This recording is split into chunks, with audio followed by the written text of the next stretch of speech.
My dogter is 'n storm.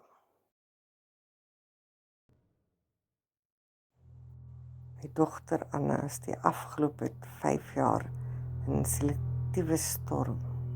Toe sy jonger was, het sy ophoudelik gepraat. En dit was soms amper onmoontlik om 'n woord in te kry.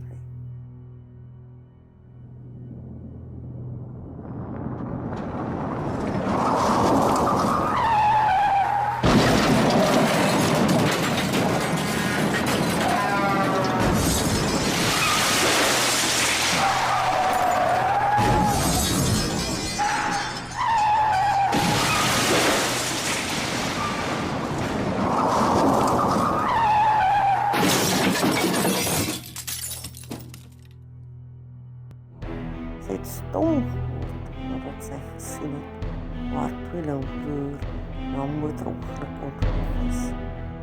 Ek en my man was by 'n partytjie en albei swaar gedrink. Ek het vrywillig aangebied om te bestuur, maar gesien my man nie eers 2 woorde met mekaar kon sit nie. Ek het skaars 'n myl gemaak voordat ek teen 'n muur vasgery. Albei ons lewens is slag. Ek het besef, ek sou in moeilikheid beland. So ek het net my bewusteloos bly op plek.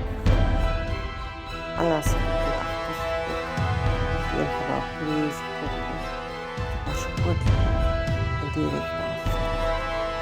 Ek het van haar gesê, as sy iets sê, sal ek seker maak.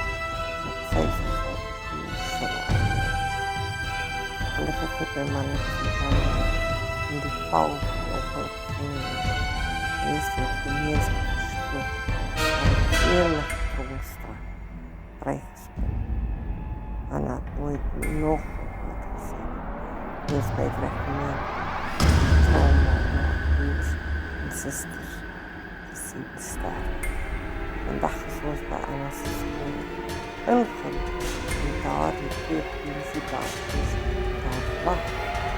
Ek het stil gekyk en my man die weggeneem.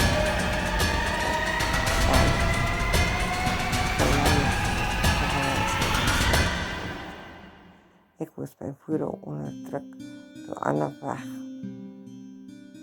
tydens van my aanraking en geweet het dat ek haar later sou moes straf.